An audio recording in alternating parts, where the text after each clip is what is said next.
bien, buenas tardes otra vez.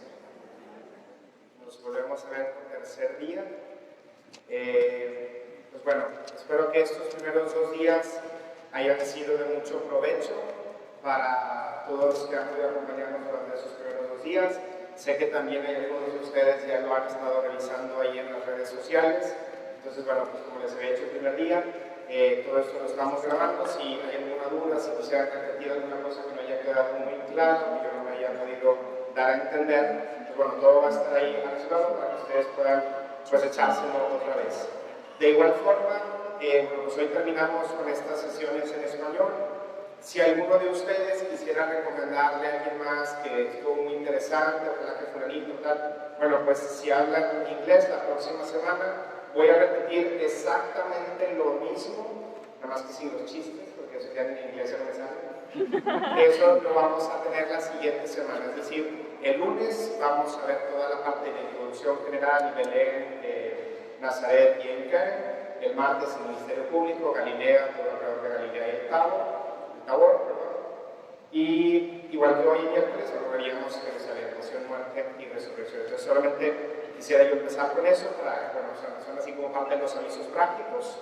Y bueno, pues ojalá que nos pueda esto ayudar y servir. Ayer hubo algunas preguntas, ahora sí ya se animaron algunos más a decirme algunas preguntas, una más un detalle. 2 de esas preguntas no estaban muy relacionadas a la presentación, por lo tanto decidí no incluirlas, pero como tampoco me habían dejado escrito ahí su correo, pues entonces se las puedo responder vía correo. Entonces, bueno, si su pregunta que dejaron ayer no la respondo hoy, al final del día acérquense. Igual, como ya no va a haber una sesión mañana, si hoy van saliendo preguntas, vamos a dejarlas al final, y al final de aquí yo no me voy a ir de este templo hasta que el último me haya preguntado lo que haya querido. Ya lo vamos a hacer ahí al final en el privado, pero bueno, aquí voy a estar, entonces si hay alguna pregunta, allá al final me abordan y lo platicamos. El día de ayer, una de las preguntas de una señora que estaba sentada por allá, que no sé si vino hoy, era lo de la cruz de Jerusalén. Esta imagen que durante estos días hemos estado viendo mucho, y en muchos de los escudos, de los emblemas, de los videitos de Tierra Santa, hemos estado viendo esta cruz. Esta es llamada la cruz de Jerusalén, así como lo vemos ahorita, y pues tiene también una historia interesante e importante para la espiritualidad. Esta cruz de Jerusalén, en total son 5 cruces que nos recuerdan las 5 llagas de Cristo. ¿Recuerdan dónde estaban esas 5 llagas? Manos, pies y costados, como si fuéramos así en kinder, ¿verdad? Manos, pies y costados, esas son las 5 llagas. Entonces, bueno, probablemente las 5 cruces representan estas 5 llagas. Están las 4 cruces pequeñas también, algunos las interpretan, o bien como los 4 evangelios, es decir, ese mensaje de salvación que llegó a todas partes, o bien también como los 4 puntos cardinales, norte, sur, este y oeste, es decir, a toda la creación, del mensaje que en Jerusalén sucedió, es decir, este misterio de la resurrección de Cristo, del misterio de la redención, que salió de Jerusalén hacia todos los lugares de la tierra, hacia los 4 puntos cardinales. Esta cruz también fue tomada como escudo del reino de Jerusalén, que este fue el nombre que se le dio en la época de los cruzados. Recordarán que los cruzados dijimos que habían sido a partir del 1099, es decir, al final del siglo XI, casi todo el siglo XII. Bueno, el reino de Jerusalén toma como escudo esta cruz, la cruz de 5 cruces. Y como tal era portada por muchos de los cruzados, de acuerdo a su procedencia, era el color que le daban. Entonces recordemos, los cruzados venían de Europa para rescatar todos estos lugares de la ocupación de los musulmanes, y entonces, bueno, pues dependiendo de qué parte de Europa venían los cruzados, era el color que tenían. Entonces los franceses llevaban la cruz de plata, de color blanco, los italianos de azul, que es como un azul oscuro, los alemanes de sable, la cruz negra, los polacos de sinople, de verde, y los españoles de gules, que era un color como rojo. Entonces, este color de la cruz definía, digamos, de qué parte veníamos.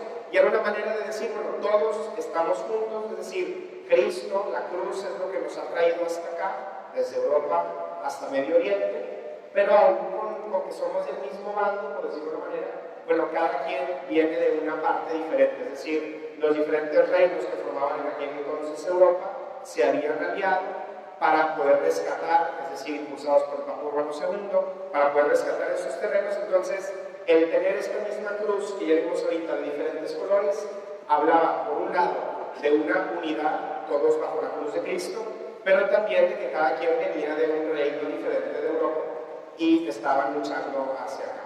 Entonces, bueno, esta cruz, como fue tomada desde los tiempos de los cruzados como un emblema de esta iglesia latina que quería defender y rescatar los lugares santos, pues todavía hasta la fecha, esta cruz, la cruz de Jerusalén, pues sigue identificando a la iglesia latina en Jerusalén. De hecho, cuando nosotros, por ejemplo, y sucedía mucho yo en los primeros meses, pues que ahí Jerusalén está llena de templos de todos colores y de todos sabores. Entonces uno de repente pues ve un templo así a lo lejos y dices, pues ya no sé, primero si es o no cristiano, y luego si es cristiano, porque a lo mejor tiene ya arriba una cruz, pues bueno, falta ver de cuál de todas las diferentes denominaciones es, ¿verdad? Que si es realmente de nosotros, los católicos latinos, o que si es de la iglesia ortodoxa, o la armena, o la anglicana, o luterana, y así nos vamos, ¿no? Y entonces, todos los templos que pertenecen a la custodia de Tierra Santa o a la Iglesia Católica Latina, que están bajo el Patriarcado Latino, pues tienen una bandera a mano arriba, coreando, que tiene esta cruz. Es una manera también actual en la que nosotros, los católicos latinos, identificamos un templo que es de nuestro mismo rito, de nuestra misma fe. Entonces, bueno, con esto también terminamos esta pregunta, que a mí se me hizo muy interesante, que quizás también habíamos visto mucho la imagen, y bueno, para poder entender un poco más. También, como les decía algunos de estos días, muchas veces cuando nos traen souvenirs de allá de Tierra Santa, pues muchas veces también es esta cruz, es porque es significativa, es muy importante para los cristianos de Jerusalén, pues que es como su escudo o como su emblema. Muy bien, con eso terminamos la sesión así de preguntas y respuestas. ¿Dónde nos quedamos ayer, se acuerdan? Estamos hablando de el monte Tabor, ¿verdad? Jesús ya transfigurado, Jesús que ahí está el diálogo con Moisés y con Elías, y Jesús que empieza también, digamos, ya su camino hacia la pasión. Camino que lo va a llevar hacia qué ciudad? Jerusalén, ¿verdad? Por fin, ahora sí ya después de darle la vuelta, desde Nazaret, ¿no? Bajamos y nos fuimos al río, no nos subimos otra vez. Ahora sí, vamos a ir hacia Jerusalén, que es pues esta capital de lo que en aquel entonces pues era, digamos, era donde estaba todo el centro de operaciones de negocios, de economía y sobre todo de la fe judía. Y entonces para Jesús, Jerusalén siempre fue importantísimo.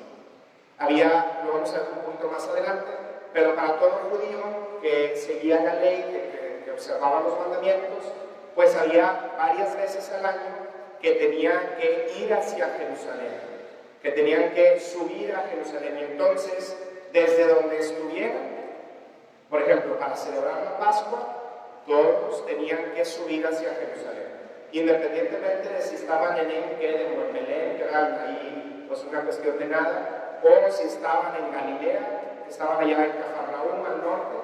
Todos los judíos observantes para las fiestas de Pascua se juntaban en Jerusalén. Y eso implicaba pues que las miles y miles de personas que en aquel entonces formaban pues todo este pueblo israelita, pues bueno, todos se aglomeraban en Jerusalén. Y ahorita en un momento más también, cuando veamos el Monte de los Olivos, vamos a ver qué significaba eso, o qué como consecuencias tenía. Incluso así como más paréntesis cultural, todavía hoy en día, para las fiestas de la Pascua judía, pues también muchísimas personas siguen teniendo la devoción de ir a Jerusalén, de celebrar las fiestas de Pascua ahí en la ciudad santa. Ahora, ¿cómo se ve la Jerusalén actual inmersa en la Jerusalén antigua inmersa en la Jerusalén actual? Bueno, pues este es un mapa de nuestro queridísimo y amadísimo Google Maps. Y entonces ahí es donde nosotros vemos que hoy en día la Jerusalén antigua, en ocasiones voy a mencionar aquí como la Jerusalén de las murallas, la Jerusalén amurallada, pues está en medio de la la Jerusalén actual, el Estado de Israel reconoce como su capital, y entonces obviamente que ha crecido muchísimo. La población actual de Jerusalén es de 1 millón de personas, y entonces evidentemente que cuando nosotros hablamos de la Jerusalén de hace 2000 años, o incluso de la Jerusalén de hace 3000, pues era una ciudad muy pequeña, pues que cabía en este espacio. ¿Dónde están las murallas? Aquí obviamente no se ven, pero las murallas van a seguir ahí más o menos el láser, y va a ser todo este espacio. Todo esto que se ve aquí centrado, esas son las murallas de la Jerusalén antigua. Ahora, ahorita como quiera vamos a regresar un poquito al mapa, nada más hay que recordar, bueno, ¿por qué es importante Jerusalén? Bueno, en la Sagrada Escritura va a haber muchas ocasiones en las que vamos a darnos cuenta que así como Cafarnaúm era importante para el Señor, también Jerusalén va a tener una importancia muy particular. Dice este texto del Evangelio de San Lucas: se acercaron unos fariseos a decirle: sal y retírate de aquí porque Herodes intenta matar. Jesús les contestó: vayan a decir a este sordo, mira, hoy y mañana expulso demonios y realizo sanaciones. Pasado mañana terminaré. Con todo, hoy, mañana y pasado tengo que seguir mi viaje, porque no puede ser que un profeta muera fuera de Jerusalén. Jerusalén, Jerusalén, que matas a los profetas y apedreas a los enviados. ¿Cuántas veces quise reunir a tus hijos, como la gallina reúne a los pollitos bajo sus alas, y tú no quisiste? Entonces este texto, ahí se me olvidó poner en rojo a Jerusalén, como lo he hecho las demás. Este texto nos habla de cómo Jesús era muy consciente de a qué iba a Jerusalén. Es decir, digamos, Jesús iba constantemente cada año, varias veces al año a Jerusalén, pero él era consciente de que esta última visita tenía algo de particular, y por eso es que él menciona esta parte de: no puede ser que un profeta muera fuera de Jerusalén. Entonces él era consciente, digamos, de hacia lo que iba y de lo que iba a pasar. Incluso también en la Sagrada Escritura la ciudad va a recibir diferentes nombres en los textos bíblicos, destacando el de ciudad de paz, que esa es una de las interpretaciones alegóricas, pero también posibles dentro de lo que cabe, de esta ciudad de paz, de Jerusalén como ciudad de paz. También a veces es referida como la ciudad santa.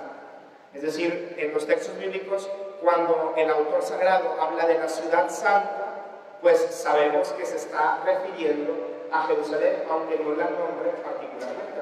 Es como cuando nosotros estamos hablando quizás aquí y decimos, no, pues que fue a la capital, o que hace referencia así, otro nombre de decirle a las ciudades.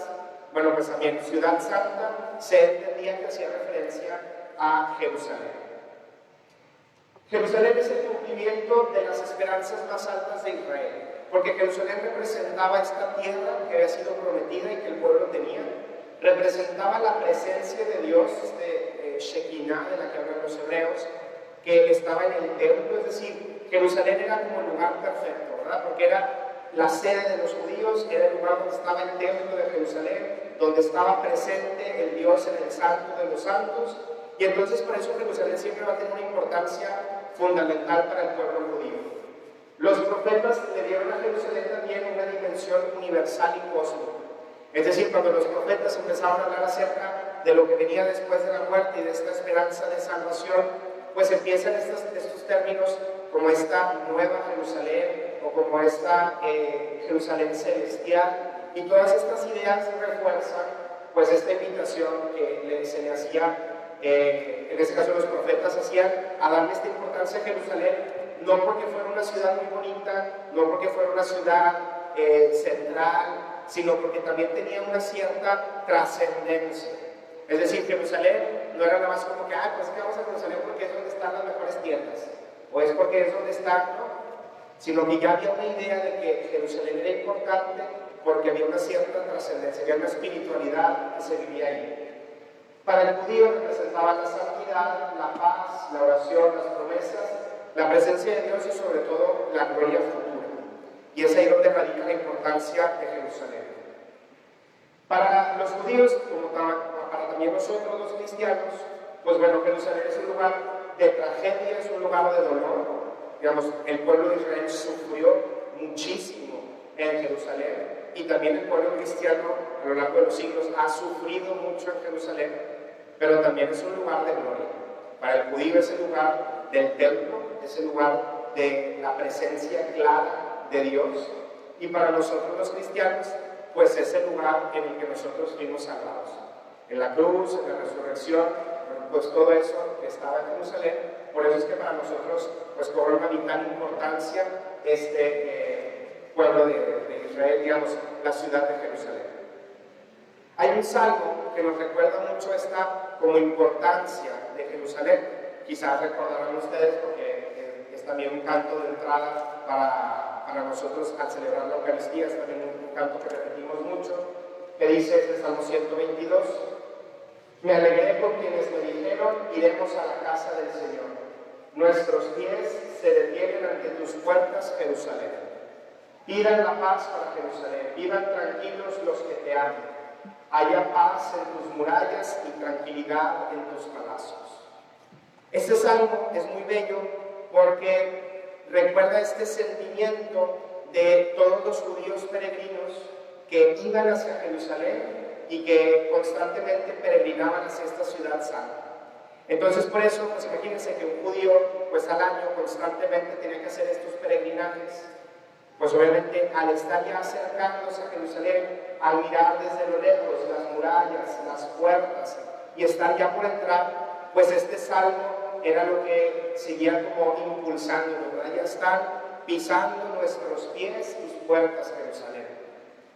Así como comentario, ahora que tuve la oportunidad también de recibir a este grupo de aquí de Bakersfield, cuando el primer día que ya llegamos a Jerusalén, ya llegábamos juntos como unos 8 días, y fue cuando ya de Galilea, pues bajamos ahora sí ya a Jerusalén como tal, y solamente cuando alcanzamos en el camión a mirar hacia lo lejos las murallas, ahorita la mezquita de los musulmanes, que es la que reside ahí en el monte del templo, y simplemente al ver esa imagen, yo no supe ni cómo, si se habían organizado, si lo habían planeado o no, pero de la nada empezaron a cantar este salmo en la versión de canto de entrada de misa. Y empezaron, digo, para mí fue muy bonito porque pues ni siquiera sé si estaba organizado o si fue espontáneo, pero empezaron a cantar ¡qué alegría cuando me dijeron!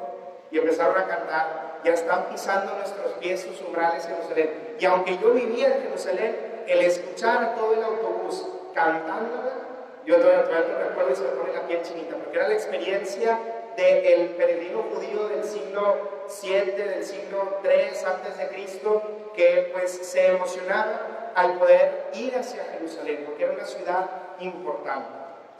Y bueno, vamos ahorita a ver un video. Este video se me hizo muy interesante porque es justamente este salmo del que les estaba ahorita hablando. Primero vamos a escuchar el salmo como se reza en la sinagoga, es decir, hay una tonadita muy particular, y luego vamos a escuchar el salmo ya en otra versión. Nada más aquí déjenme checar. Sí.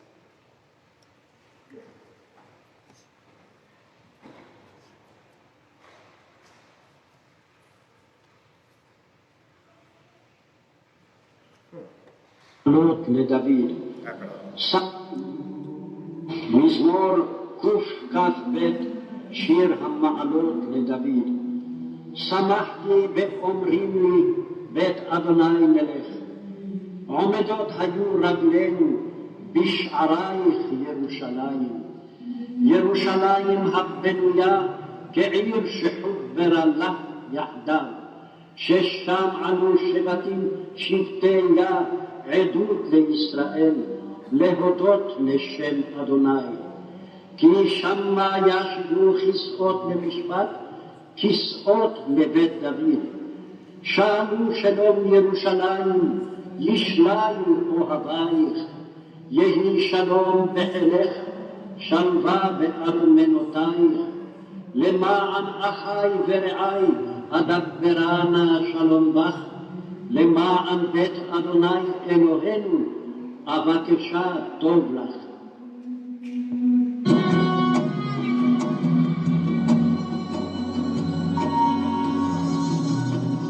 Esta es otra versión, ya más animada.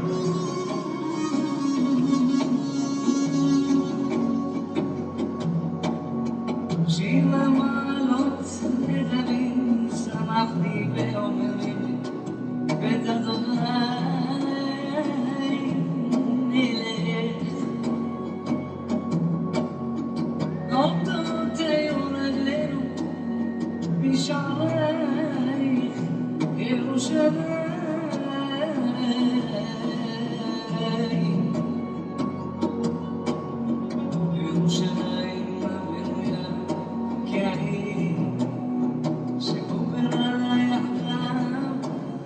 ששמענו שבטים, שבטיה, עדות לישראל, להודות לשם אדוני.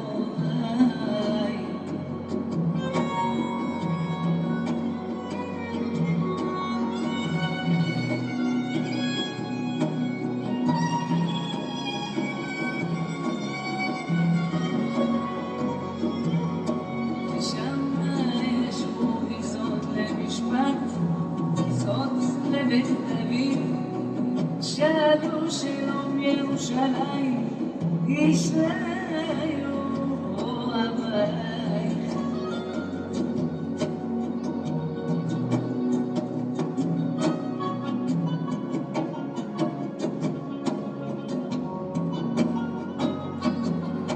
יהי שלום בחולך, שבה בארמנותיי.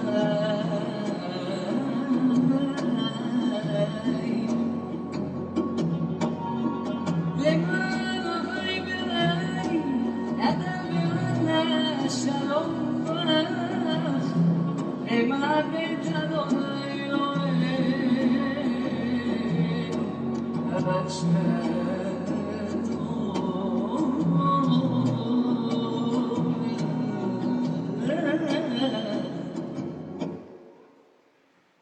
Muy bien.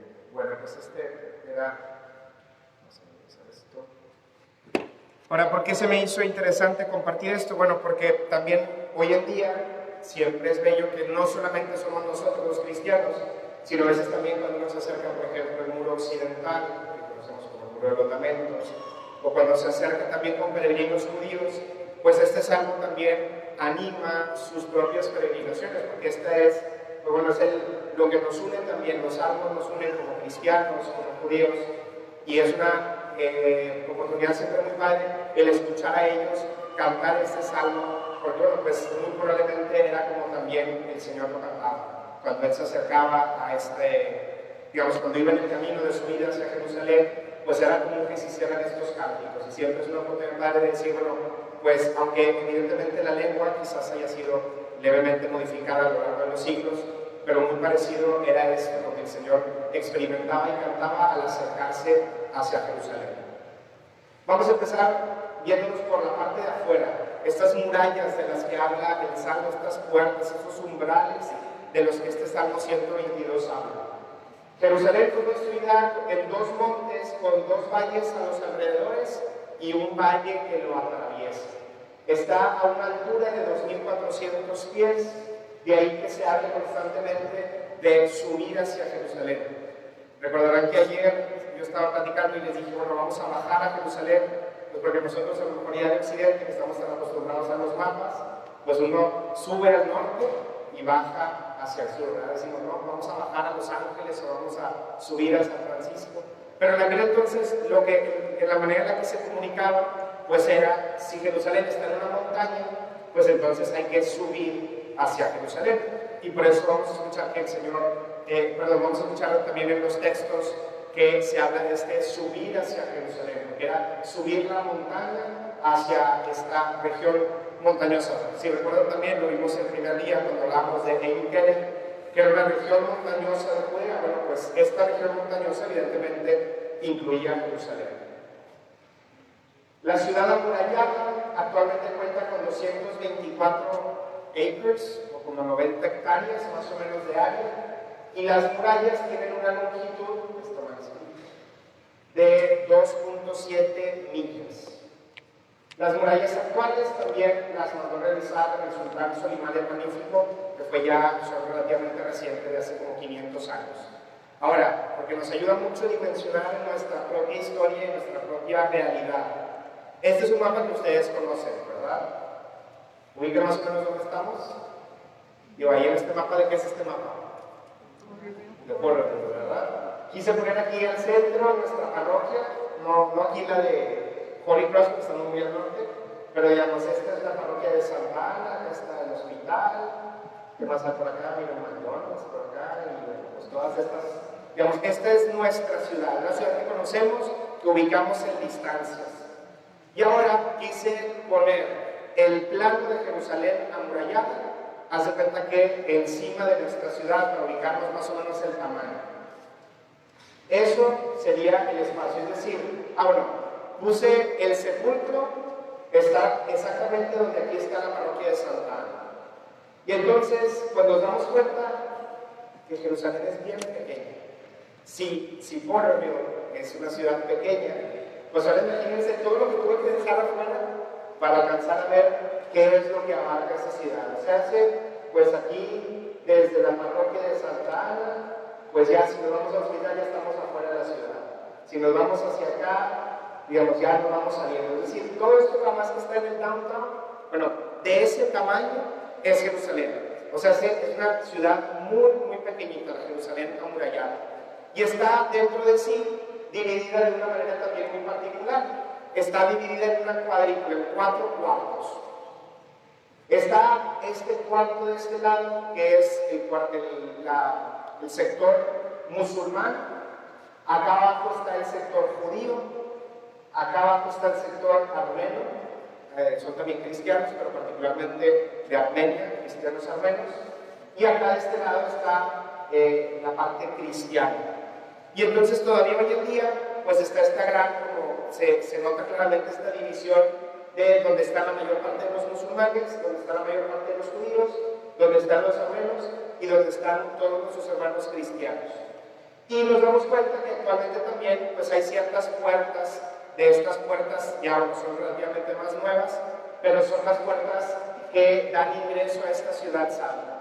Hoy en día pues está la puerta que da hacia la ciudad de David al sur, la puerta de Sion, la puerta de Jaffa, la puerta nueva, la puerta de Damasco, la puerta de Herodes, también conocida como la puerta de las flores o de las frutas, porque se ponen ahí gente en un mercado de frutas a la entrada, y la puerta de San Esteban, o la puerta también que se conoce como la puerta de los leones.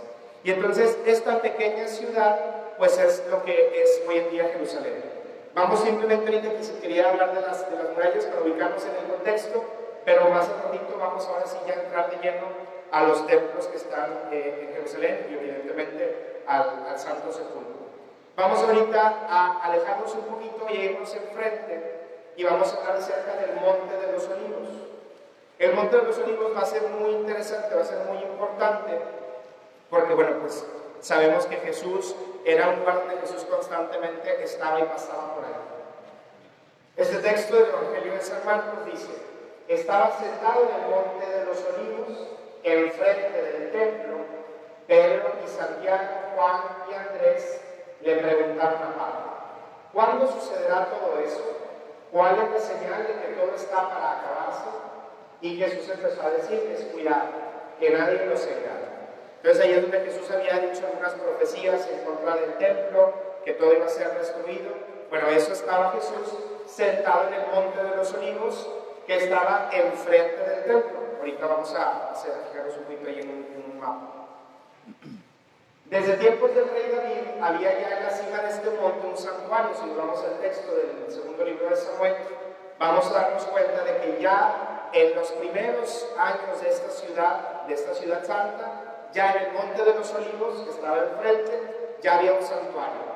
Después aparecieron ahí más santuarios y más templos dedicados sobre todo a dioses extranjeros. Recordarán ustedes que Salomón, que tenía muchas mujeres, y no todas eran judías. Evidentemente, bueno, pues muchas de esas mujeres venían de otras ciudades, de otros pueblos, de otras culturas, y tenían otras religiones. Y entonces Salomón pues les construye santuarios a sus dioses en este Monte de los Olivos. Por eso a veces también se conoce el Monte de los Olivos como el Monte del Escándalo. Bueno, es justamente porque, como lo narra el segundo libro de los Reyes, bueno, pues se habían construido otros santuarios a otros dioses en el Monte de los Olivos. Y Jesús visitaba frecuentemente este monte. Al hospedarse en Betania, tenía que pasar por el Monte de los Olivos para llegar a Jerusalén. Entonces, ahorita con quién vamos a ver el mapa, pero como les decía, se llenaba tanto la ciudad, pues que evidentemente no podían todos los judíos que existían, que vivían, no todos cabían adentro de Jerusalén. Y entonces lo que hacían era que se quedaban en los pueblos vecinos. Y es ahí donde adquieren importancia pues estos pueblitos que hemos visto. De manera particular, había un pueblo, el pueblo de Betania, que tenía una importancia para Jesús. En ese pueblo vivía una familia a la que Jesús quería mucho, una familia con la que Jesús se sentía a gusto, se sentía en confianza. Y entonces, muy probablemente, en esto estarán de acuerdo casi todos los estudiosos, cuando Jesús iba estas 3 veces al año a Jerusalén, pues no se quedaba en Jerusalén, sino que más bien se quedaba en Betania. ¿Recuerdan qué familia era esta que la recibía en Betania? Marta, María y Lázaro, ¿verdad? Eran así como la familia de confianza de Jesús. Y entonces él inmediatamente sí iba a Jerusalén, pero ya al caer la tarde, él se tenía que ir a Betania. Y entonces, bueno, no sé si aparece en el mapa, sí, se aparece. Entonces, para ubicarnos más o menos en los espacios, quise ahora ponerle un poquito como que ya de color a este mapa. Este, bueno, es un mapa de Google Maps.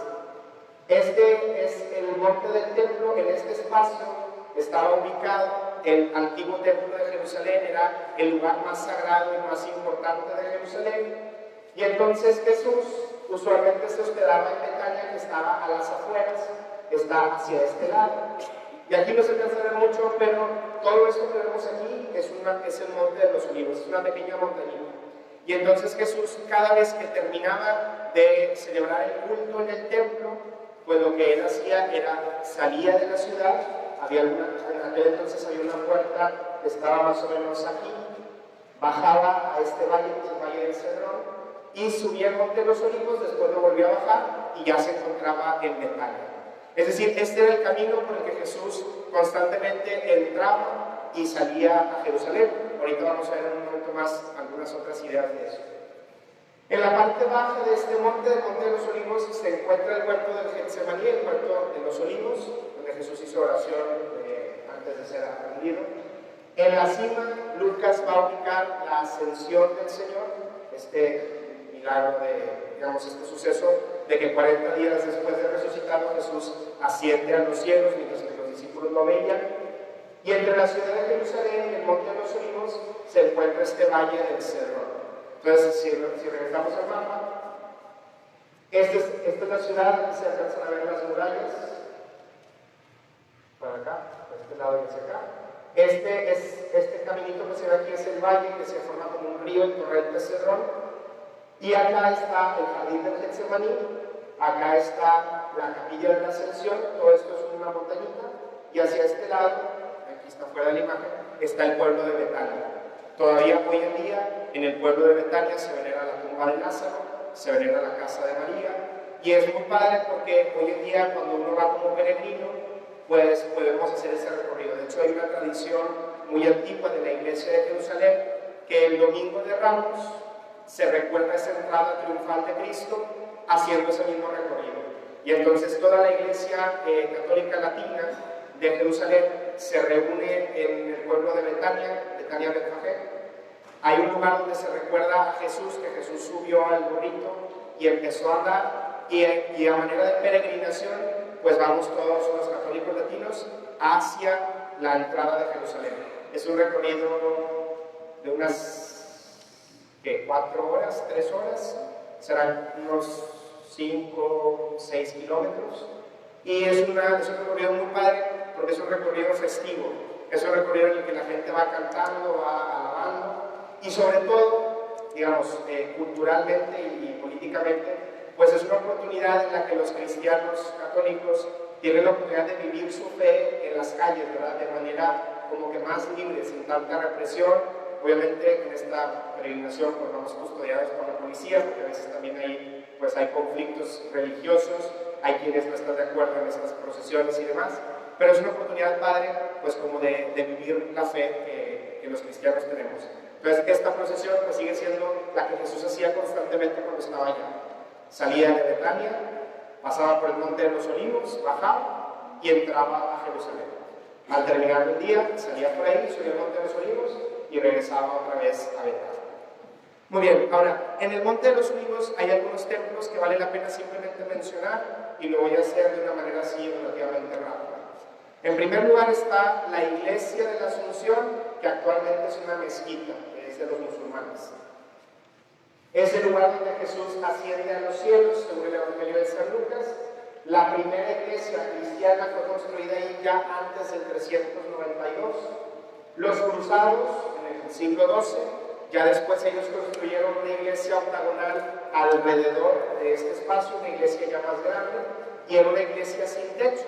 Era de las pocas iglesias cruzadas sin techo. ¿Por qué creen ustedes que no les habían puesto techo? ¿Porque ya no había dinero? ¿O por qué? ¿Quién dice?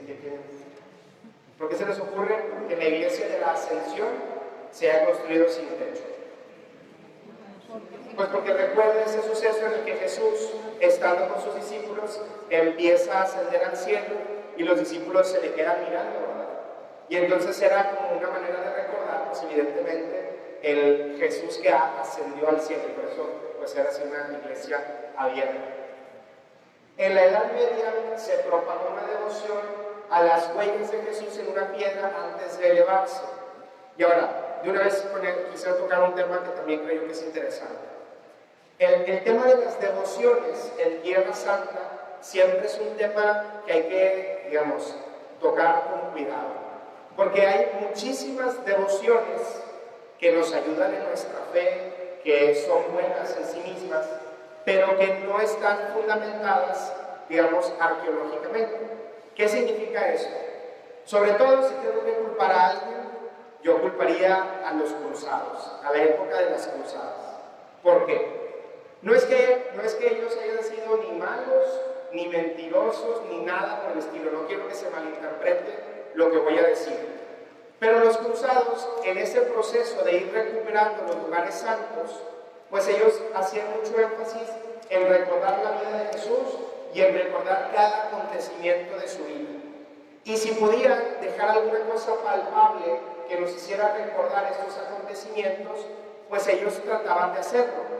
Había veces que incluso, teniendo poca preocupación por la arqueología o por la ciencia, pues ellos decían, bueno, pues, por ejemplo, lo vamos a ver más adelante, no tenemos un rastro de dónde fue que a Jesús lo bajaron para después ungirlo antes de sepultarlo. Pero sabemos que fue un hecho que sucedió. Y entonces empieza a propagarse una devoción a la piedra de la unción.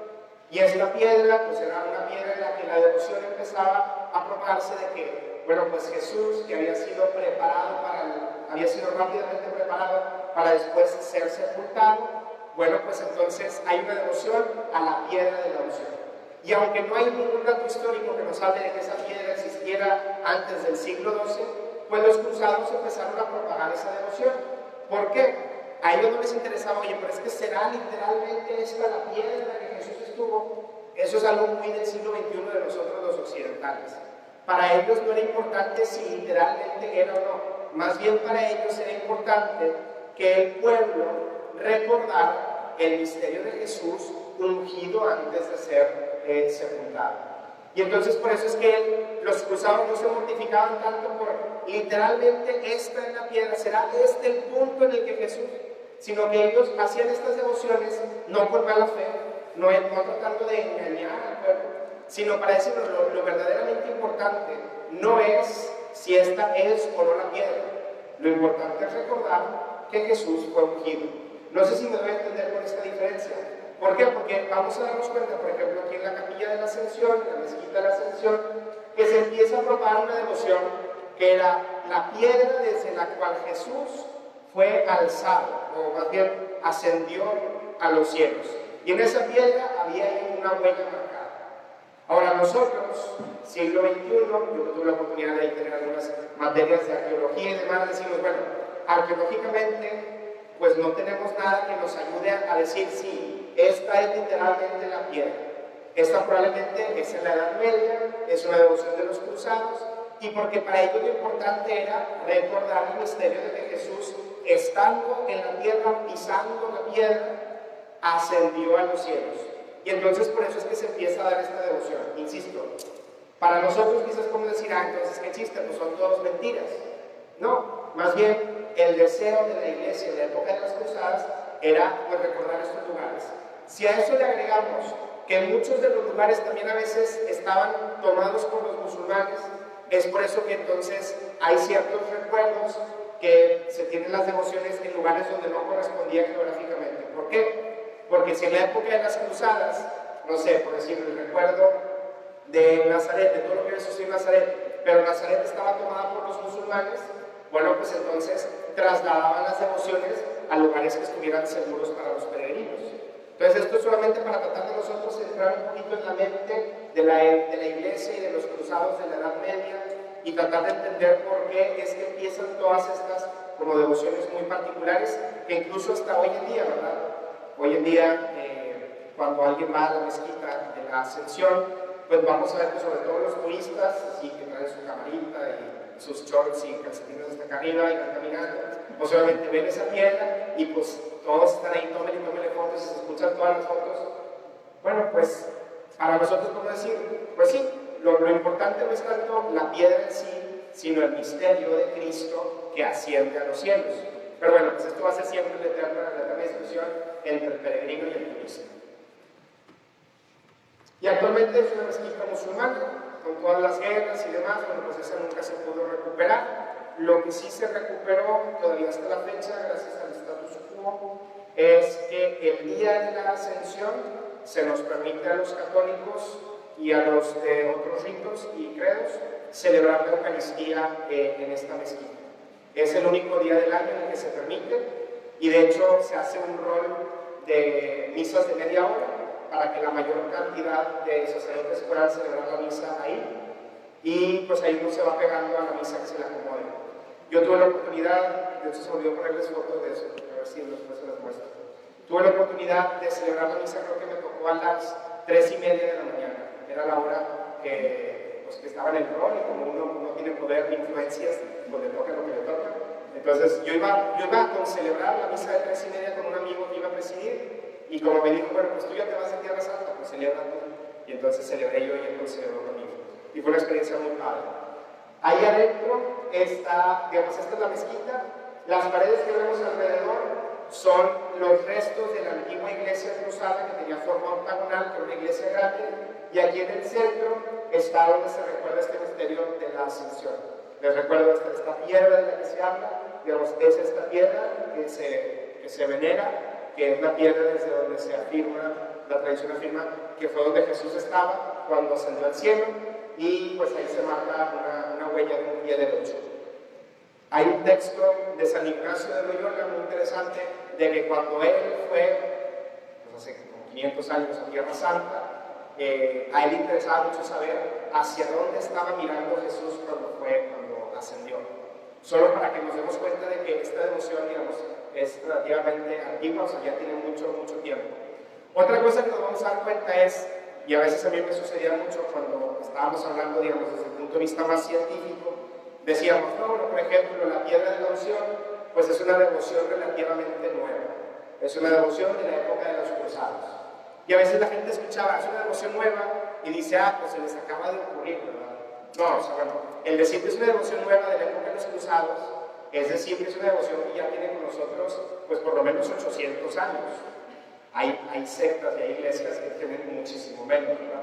Pero eso para darnos cuenta de que no es lo mismo enfrentarnos a una devoción, o estar buscando una devoción que sea del siglo II, del siglo III, a una devoción del siglo XI o del siglo XII. Evidentemente, pues siempre, entre más antigua sea la devoción, pues con más seguridad vamos a poder nosotros afirmar que ahí verdaderamente sucedió lo que recordamos. Muy bien, esta es la mezquita de la Ascensión. Ahí a un ladito está la iglesia del Pater Noster, la iglesia del Padre Nuestro. En esta iglesia se recuerda la enseñanza de la oración del Padre Nuestro, la enseñanza de Jesús a sus discípulos, En el 1102, un peregrino habla ya de que había una placa de mármol en la que el Padre Nuestro estaba escrito en hebreo. Después, unos años más tarde, en el 1170, hay también otro escrito de otro peregrino que dice que había una placa del Padre Nuestro escrito en griego, como está escrito en la Biblia. Y recientemente también se encontró una placa con el Padre Nuestro escrito en latín. Y entonces es por eso que se cree que fue el lugar en el que se recordaba que Jesús había enseñado la oración del Padre Nuestro a sus discípulos. Y actualmente, como lo vimos en el del Magnificat y del Benedictus, de estas oraciones que están escritas en muchos idiomas, pues bueno, aquí también está la oración del Padre Nuestro escrita en muchos idiomas. Esta es la iglesia del Pater Noster, ahorita le pertenece al gobierno de Francia, al Estado francés. Esta es la cueva que está debajo, en la que se recuerda, digamos, el lugar donde Jesús posiblemente pudo haber enseñado el Padre Nuestro a sus discípulos, y ahí mismo se construyó después una iglesia y un monasterio. Y en las orillas, a los alrededores, pues están estas placas con la oración del Padre Nuestro también, pues en muchísimos idiomas, ¿verdad? Para que, recordando esta devoción, sobre todo hay un misterio muy antiguo, porque antes, al ser bautizada la persona, sobre todo cuando eran adultos, pues el bautismo, como nos hace hijos de Dios, pues entonces hasta después de ser bautizado, las personas podían pronunciar por primera vez la oración del Padre Nuestro. Y es por eso que en este lugar también se tiene un bautisterio muy antiguo, del siglo IV, en el que se recuerda pues esta devoción de que los recién bautizados, al salir de ser bautizados, pues por primera vez, con todo derecho, hacían la oración del Padre Nuestro, porque ya eran hijos de Dios, y entonces esta oración ya podía ser también suya. Muy bien, entonces, bueno, esta es la iglesia del Pater Noster. Seguimos caminando un poquito, bajamos y vamos a encontrarnos con otra iglesia que se llama la iglesia del Dominus Flevit. Dominus Flevit son dos palabras latinas que significan literalmente el Señor lloró. El templo tiene una forma de lágrima. El templo también fue construido por el mismo arquitecto que ya les he dicho todos los días, Antonio Barluzzi. Él construye esta iglesia y la construye en forma de lágrima porque recuerda el lugar en el que Jesús lloró por Jerusalén. El texto que ahorita leímos, de que Jesús ve Jerusalén, profetiza esta destrucción y llora por la ciudad. Recuerda el lamento de Jesús sobre la ciudad y la profecía de la destrucción del templo. Egeria, nuestra querida amiga, habla de cómo en la procesión del Jueves Santo, en aquel entonces, se hacía una estación en este lugar. Evidentemente, el templo es un templo muy reciente, es un templo de apenas el siglo pasado, pero ya para el tiempo de hoy, en el siglo IV, ya había una devoción de que la gente iba hacia esta, en este caso hacia esta capilla del Dominus Flevit, y digamos hacia este lugar, este espacio, y recordaban pues este misterio de Jesús que viendo a la ciudad llora. La vista de este lugar es, también desde mi punto de vista muy humilde, la mejor vista que uno puede tener del monte del templo. Hay una foto aquí de cómo se ve esta ventana que se alcanza a ver aquí arriba, es la ventana de la iglesia. De hecho es esta ventana que vemos aquí, esta parte de aquí. Y entonces esta es la vista que nosotros tenemos si estamos en la iglesia. Esta es la vista que muy probablemente vio Jesús cuando él llora por Jerusalén, cuando ve el templo. Ahorita está esta mezquita en el monte del templo, pero en aquel entonces pues Jesús había visto el segundo templo, no el templo de Salomón, sino el segundo templo, que estaba pues así majestuoso, estaba grande, y desde este lugar pues Jesús alcanza a ver y dice, bueno, pues no quedará piedra sobre piedra de esto que vemos aquí. Esa profecía pues es la que se cumple unos años después de la resurrección de Cristo, cuando en el año 70 el Imperio Romano, desesperados ya de tanta rebelión judía, viene y destruyen el templo, ¿verdad? Los judíos huyen unos al norte, la mayor parte huye al norte ya por Galilea, y ahí están hasta como el 130, que es cuando ya definitivamente pues terminan estas rebeliones judías contra el Imperio Romano. Entonces, bueno, pues esta, yo sé que vamos a seguir rápido, pero bueno, porque todavía nos faltan algunas cosas de Jerusalén. Esta será la iglesia del Dominus Flevit. Seguimos bajando y vamos a ver el Getsemaní. Este lugar que sí, ahora sí ya es así como más conocido para nosotros. Este texto del Evangelio de San Marcos nos habla del Getsemaní. Dice: llegados al lugar llamado Getsemaní, dijo a sus discípulos: siéntense aquí mientras yo voy a orar. Llevó con él a Pedro, a Santiago y a Juan, y empezó a sentir tristeza y angustia. Y entonces nos damos cuenta de que Getsemaní, al ser un lugar inmediatamente afuera de las murallas de Jerusalén y de la parte del templo, y que le quedaba a Jesús de camino, es también un lugar que, según los estudiosos, pues es un lugar que Jesús frecuentaba mucho. Era un lugar a donde Jesús se iba constantemente, le quedaba de pasada, y pues era como un lugar, digamos, en el que se reunía con sus discípulos. Por eso recordarán que, por ejemplo, cuando Judas traiciona a Jesús, bueno, les dice, ya sabía dónde iba a estar, porque era un lugar que Jesús constantemente iba, era un lugar donde él estaba. Ahí, actualmente, en el jardín del Getsemaní, está una basílica que se llama de dos formas: o la Basílica de las Naciones, porque muchas naciones cooperaron económicamente para construirla, también en el siglo pasado. Ahí viene quién la construyó, el mismo arquitecto Antonio Berluzzi, es también de él. Y muchas naciones ayudaron económicamente, por eso se le conoce como Basílica de las Naciones, o, digamos, más de acuerdo a lo que sucedió ahí, como la Basílica de la Agonía. Es una iglesia que está construida en el lugar que tradicionalmente es identificado como el Huerto de los Olivos. De eso también esa identificación ha sido tradicional desde los primeros siglos de la iglesia. La basílica actual está construida encima de dos iglesias antiguas, y esto está bien padre. Yo tuve la oportunidad yo iba todos los martes al Getsemaní porque yo ayudaba en las confesiones, y entonces pues constantemente me tocaba salir de la puerta de Jerusalén, ir caminando hacia el Valle del Cedrón y después entrar por el Jardín de los Olivos para poder entrar a la basílica. Y entrando a la basílica, este arquitecto, que la verdad es que también era un teólogo, digamos, muy profundo en sus construcciones, lo que él hizo es que el mosaico de la basílica actual está puesto de tal forma que recuerda la primera basílica que fue del año 384, y entonces están marcados dónde estaban los pilares de aquella antigua basílica, dónde estaba la entrada de aquella antigua basílica, y entonces es una manera muy padre que, digamos, él en su propuesta de escribirla dice, es una manera de unir estas iglesias del pasado con la iglesia que queremos construir actualmente. Y hay algunos restos de los mosaicos de esas iglesias antiguas que todavía quedan ahí en el pavimento. Lo que hacen es que le ponen un vidrio arriba con una iluminación particular para proteger el mosaico original, porque son mosaicos de más de 1500 años, y están con vidrio para que el turista o el peregrino de hoy en día pues pueda seguir disfrutando de toda esta riqueza. Egeria, en el 364, dice que había ya una iglesia, y ella describe que era una iglesia elegante. Y por última vez es vista por este peregrino, otro peregrino más muy válido, ese peregrino que fue en el 725. Él es el último que narra que todavía existía esta iglesia en el Huerto de los Olivos.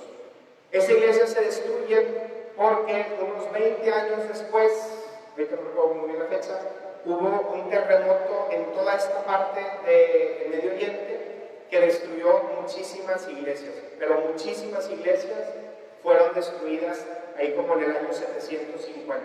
Entonces imagínense por Tierra Santa, si no destruyen las cosas los musulmanes o las guerras de los cruzados o los judíos, ahora sí que la madre naturaleza con los terremotos terminó de destruir mucho de eso.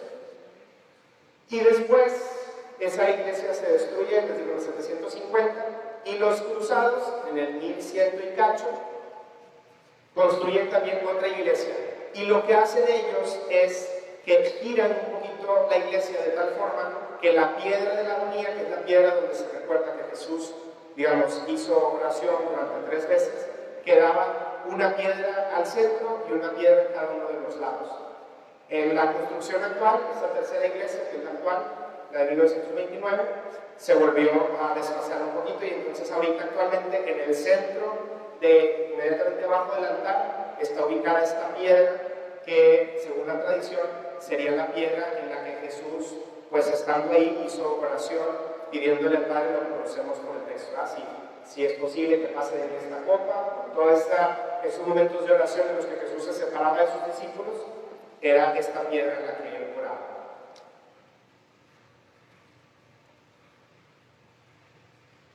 A un lado se conserva un jardín también con antiguos olivos, que si bien no son del siglo I, y eso es importante también decirlo, ya se hicieron estudios de ADN y no hay ninguno que date todavía del siglo I, pero sí hay 8 grandes árboles de olivo que, según los estudios que se hicieron del ADN de esos árboles, los 8 provienen de un solo árbol que probablemente en la época cruzada era de mucha devoción. Entonces estos son árboles que tienen como 900 años, pero que todos provienen de un solo árbol, son hijatos de un solo árbol.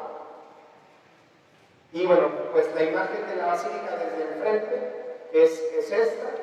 Esta foto está tomada más o menos a la altura de las murallas de Jerusalén, es decir, del otro lado del Valle del Cedrón, y está tomada hacia adelante. Bueno, se me hace que esta ya está hacia acá, pero digamos, es el frente que da hacia el valle. Y vemos aquí a un Jesús en este mosaico hincado que está orando hacia su Padre. Y vemos aquí también a los discípulos, algunos dormidos, que estaban así. Y de este lado, ahorita vamos a ver también un video, de este lado está propiamente ya el Jardín de los Olivos. Es un huerto que está lleno de árboles. Actualmente está protegido con una cerca, que aquí se alcanza a ver, no sé si se alcanza a ver los de atrás, una cerca negra, porque había muchos años en los que las devociones de los peregrinos pues era llevarse recuerditos. Y entonces uno puede decir, pero pues no pasa nada, si pues yo ahí solear quito una ramita de este olivo. Pues sí, pero Tierra Santa recibe millones y millones de peregrinos y de turistas al año. Si todos quitan una ramita y una ramita y una ramita y una piedrita y esto y lo otro, pues se acaba, ¿verdad? Tarde o temprano las cosas se acaban. Y entonces por eso hoy en día está protegido ahí también el Huerto de los Olivos. Hay uno de los trabajadores ahí, muy buena onda, él es el que pues, se encarga de podarlos y de tenerlos en orden, y él, como sabe que hay esta devoción, pues cuando termina de podar, en vez de tirar todas las ramas, las pone ahí al ladito, y la gente cuando va de salida, pues ahí se lleva un recuerdito, pues hay uno de los olivos que acaban de podar. Ahora, si entramos a la basílica, nos vamos a dar cuenta que esta es la piedra que llamamos la piedra de la agonía. Es la piedra que recuerda este misterio de que Jesús oraba hacia su Padre, que Jesús pues hacía, digamos, le pedía al Padre que si podía pasar este cáliz, si no, pues que se hiciera su voluntad. Y inmediatamente arriba pues está el altar en el que hoy todavía se celebra la Eucaristía todos los días a los peregrinos que van. Esta es una de las piedras. Y una foto muy bonita también del Jardín de los Olivos, pues es este, ¿verdad? Los olivos aquí son muy... Ahora que llegué hace un par de semanas y que venía del aeropuerto de Fresno, pues hay algunas partes en la carretera, creo que sobre todo cerca de Maicelia o de Tulare, donde está llena de olivos, ¿verdad? No sé ningún otro árbol, y me pregunten cuál es naranjo, cuál es pistache, cuál es... No tengo idea, porque aquí hay de todos. Pero el olivo, ese sí le encanta más valor. Ese es un olivo, ¿no? O sea, sí, tampoco estoy tan perdido. Entonces, bueno, pues es porque ahí, en todo este monte, se da muchísimo el olivo. Y este es de los más grandes, no es el más antiguo está por allá atrás. Pero este es de los más bonitos, así grandes, así es como crece. Este arbolito, según los estudios, tiene más de 800 años de vida. Entonces, bueno, es un árbol, pues no es muerto. Vamos a ver un videíto. Vamos a ver si me sale aquí. Sí. Garden of Gethsemane. Voy a quitarle el audio porque pues, se lo mejor voy platicando yo. Este es también de unos turistas, pero me gustó porque la calidad de la imagen es muy buena y va a ver las principales partes, ¿verdad? Entonces ahí vemos atrás, este es el Jardín de los Olivos, les digo, está ya protegido para que no se roben ahí las ramas del árbol. Son olivos gruesos, son olivos grandes, son 8 que son los grandes, que son los antiguos de 800 años. Perdón. Ahí vamos a irnos moviendo un poquito, va a seguir caminando. La entrada ahorita la basílica está de tal forma que uno tiene que entrar por el Jardín de los Olivos para después poder entrar a la basílica. Es decir, la puerta que da a la calle de la basílica está cerrada siempre para que la gente pueda pasar por el jardín y haga el recorrido completo. Entonces, bueno, aquí seguimos caminando. Aquí están nuestros hermanos turistas. Vamos a meternos, bueno, aquí se alcanza a ver. Les digo, son varios olivos que son muy grandes y son muy gruesos, algunos que sí son más pequeños. Y luego ya por este lado se entra a la basílica como tal. Ahorita la foto que nosotros vimos era una foto de frente. Nos adelantamos un poquito, bueno, ahí se alcanzan a ver los olivos, así están, pues si no creían que eran olivos, son olivos. Y luego, bueno, aquí ya entramos. Cada uno de los mosaicos del techo pertenece a uno de los países que ayudó en la construcción. Nos vamos acercando al centro. Esas son las placas de vidrio que les decía que se utilizaban para proteger el mosaico que está en el vidrio. Es el mosaico original, y el mosaico que está fuera del vidrio pues es la copia que hicieron para que se pareciera al original, digo, sí, pues al actual. Luego seguimos avanzando, aquí están. Y ahí es donde está esta piedra, bueno, ahí está un mosaico también italiano, y ahí es donde está ya la piedra que recuerda este misterio de Jesús orando. Y ahí en el fondo pues está el Santísimo, ¿verdad? Entonces, bueno, pues esta es la parte de la Basílica de Getsemaní. Yo en lo personal pues tuve una experiencia muy padre al estar ahí trabajando y colaborando en las confesiones. Siempre me tocaba recibir peregrinos y fue una de las cosas como que también más disfruté de mi año en Tierra Santa, y poder seguir conviviendo con los peregrinos y explicarles pues toda la teología de la basílica y demás. Muy bien, con esto terminamos el Monte de los Olivos. Y ahora sí, vamos a acercarnos, vamos a seguir a cruzar otra vez el torrente Cedrón y vamos a ir a ya propiamente Jerusalén. Y vamos a tratar de ir llevando como el orden. En este caso, vamos al cenáculo, el lugar de la última cena y el lugar donde también se cree que pudo haber sido el acontecimiento de Pentecostés. Estas lenguas de fuego que se posaban sobre las personas. Bueno, todo esto es aquí en el cenáculo. Se piensa que este lugar puede haber sido el lugar de la última cena. No hay un consenso entre los estudiosos. Este es de los lugares que hay más duda de si sí es o no, porque para la iglesia, creo que la iglesia siria, la iglesia siríaca, ellos tienen una devoción de que en otro lugar fue el lugar de la última cena. Y entonces hay estas dos devociones. Aquí el problema es que las dos devociones son antiquísimas. Una es del siglo IV y una es del siglo V. Entonces, digamos, estamos ante dos devociones que tienen más de 1500 años, entonces es difícil saber, bueno, cuál es o no el lugar de la última cena. Hay otros que dicen que este lugar pudo haber sido el lugar de Pentecostés y no el de la última cena. Entonces, bueno, pues ahí no hay consenso, pero hoy en día se visita este lugar recordando sobre todo las lenguas de fuego de Pentecostés y el lavatorio de los pies. De hecho, en la Semana Santa, el custodio de Tierra Santa, ahí lava los pies a 12 frailes franciscanos, recordando este gesto de la última cena. Y bueno, esta es la imagen del upper room, que le llaman, o del cenáculo. Está en un segundo piso y actualmente no le pertenece a la iglesia, le pertenece al Estado de Israel. Ahorita hay ¿cómo se llama? Se está litigando, hay una demanda partiendo del derecho internacional de que esto en realidad le pertenece a la Iglesia Católica, y bueno, pues ahorita se está así peleando eso en las cortes internacionales. Entonces, bueno, pues a ver, ojalá que pronto le pueda ser otra vez entregado a los frailes franciscanos, porque ellos lo tenían desde el siglo XIII. Entonces, bueno, pues este es el lugar. Ahora, Jesús en la última cena, pues ya después de la última cena se va al Jardín de los Olivos, que es lo que ya vimos ese lugar, y ahí es donde van y lo apresan. Obviamente me voy a tener que saltar algunas cosas porque también ahí no quisiera yo extenderme más de la media hora hoy, pero vamos a irnos después a otros lugares también interesantes, que es el lugar del pretorio.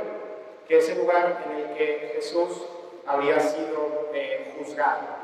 Entonces, si recordamos a Jesús cuando lo apresan, pues lo empiezan a traer de un lado a otro. De hecho, incluso hoy en día, no sé si aquí en California está esa devoción de la visita a los 7 templos, ¿no? Sí, todavía sí se usa de repente. Bueno, esta devoción de la visita a los 7 templos, lo que trata de hacer es recordar cómo Jesús, cuando fue aprehendido, después de que lo toman, lo llevaron primero con los sumos sacerdotes, luego después ellos lo mandaron con Poncio Pilato, luego ellos lo mandaron con Herodes, y cómo traían a Jesús así como que para arriba y para abajo. Entonces, bueno, pues eso es lo que recuerda esta devoción de los 7 templos. En el pretorio es donde Jesús habría sido juzgado por Poncio Pilato. Ahora, en cuanto al pretorio, también no hay una claridad de dónde habría estado exactamente. Hoy en día, la mayor parte de las tradiciones concuerdan en que habría estado en la fortaleza Antonia, que es esta primera opción, que está al norte del templo, y es justamente donde ahí también está el monasterio de la Flagelación, y hoy en día ahí se inicia el Via Crucis, es decir, esa es la primera estación, que es Jesús condenado a muerte, inicia justamente ahí, porque de ahí empiezan a avanzar hacia el camino de la cruz, no toda la vía dolorosa. Sin embargo, hay otros estudiosos que dicen más bien que era la fortaleza Asmonea al sureste del templo, donde Poncio Pilato habría juzgado, y hay otros que concuerdan y que dicen más bien que habría sido en el palacio superior construido por Herodes, que estaba cerca de la puerta de Jaffa. Entonces, para nada más ubicarnos, que regreso rápido al mapa que habíamos visto, solamente para ubicar las 3 diferentes posibilidades y cuál es en la que estamos todos de acuerdo nosotros. Entonces, este es el monte del templo, esto es donde actualmente, donde vemos que estaba la mezquita y todo eso es de este lado. Entonces, la fortaleza Antonia estaría al norte, más o menos como por aquí. La fortaleza Asmonea, que estaba al sur, habría estado más o menos hacia este lado. O la tercera opción, que dice que más bien sería la fortaleza que construyó Herodes en la entrada de la puerta de Jaffa, pues estaría hasta acá de este lado. Entonces, estas 3 opciones tienen algunos fundamentos como para creer uno o creer otro, tampoco no es que esto se lo inventan, pero bueno, pues para nosotros hoy en día, pues creemos que fue en la fortaleza Antonia donde Jesús fue flagelado, es donde está, les digo, el monasterio de la Flagelación, ahí es donde también tuve la oportunidad, ahí está la Universidad del Estudio Bíblico Franciscano, ahí fue donde tuve la oportunidad de estudiar, y bueno, pues nosotros también hoy en día, el Via Crucis de todos los viernes del año y el Via Crucis del Viernes Santo, pues se inicia en esta primera opción, la fortaleza, lo que era antes la fortaleza Antonia. Y desde ahí empieza una devoción que nace en Jerusalén y que después se extiende en todo el mundo, que es el rezo del Camino de la Cruz, o como se conoce en latín, el Via Crucis, o el Via Crucis, como también a veces lo conocemos nosotros. Ha habido un desarrollo histórico de cómo se rezaba el Via Crucis o de cuál era entendido el camino de la cruz de acuerdo a las épocas. Y vamos a ver aquí un mapita donde nos va a ayudar a entender cuáles han sido los diferentes como caminos de la cruz. El más antiguo, que es del V al VII siglo, empezaba en el Getsemaní y se iba por afuera de la ciudad, se iba hacia la casa, la que posiblemente era la casa de Caifás. Hoy en día ahí hay un templo que se llama San Pedro en Galicanto. Galicanto significa el gallo cantó, que es donde se recuerda que Jesús estaba ahí preso y que Pedro lo niega 3 veces y que canta el gallo.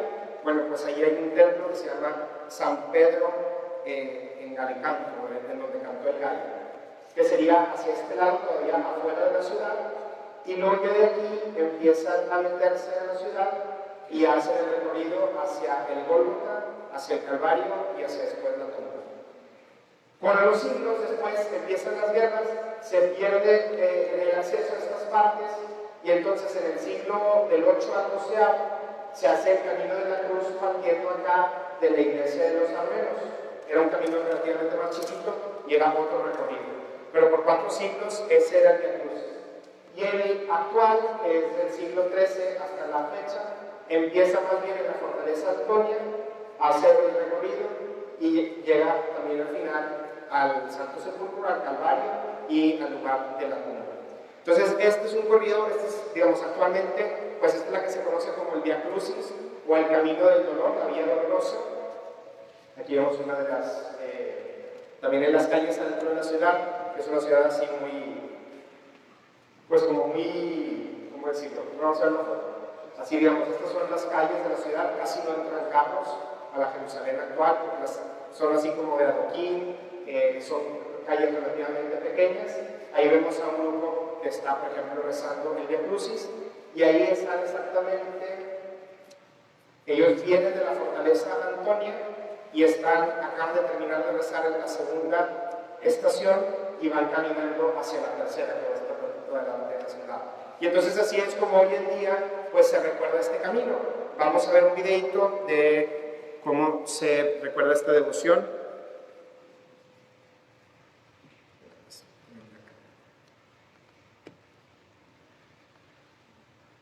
Entonces, bueno, ahorita nada más vamos a mirar.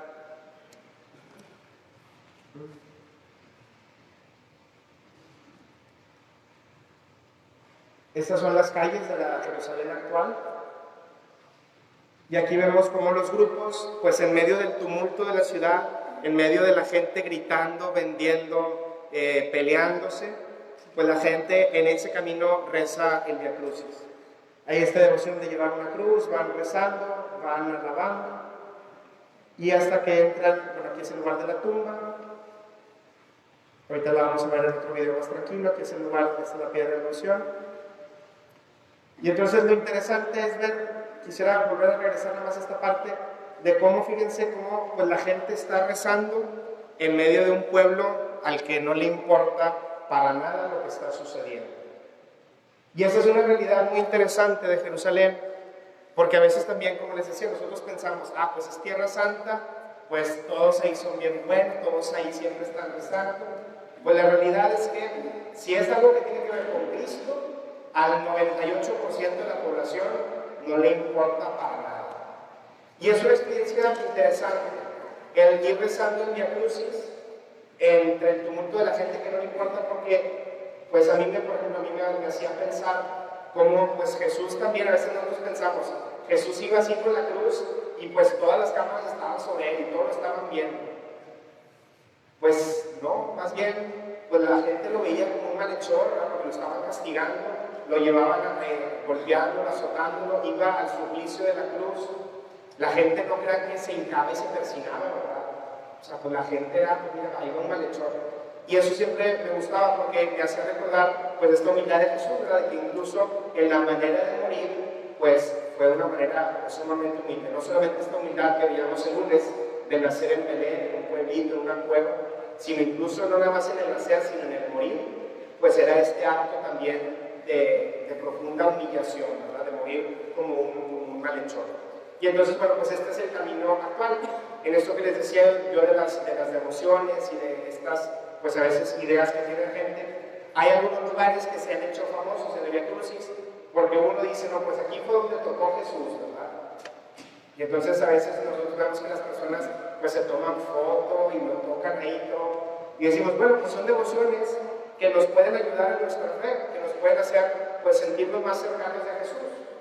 Desde la arqueología, pues Jesús probablemente ni siquiera pasó por ese lado cuando estaba haciendo su camino de la cruz, pero bueno, pues es esta parte de, pues sí, promovemos la devoción, una devoción auténtica, pero también tenemos que ser muy sinceros con la arqueología y decir, bueno, hasta dónde sí esta es una devoción verdadera, o sea, apoyada científicamente, o hasta dónde pues es una simple devoción y ya. Porque luego después se empiezan a prestar estas devociones pues a unas ideas que nada tienen que ver con nuestra fe. En la sexta estación hay unas religiosas que yo aprecio mucho, no me acuerdo el nombre, pero siempre lo vestidas así como de un azul clarito.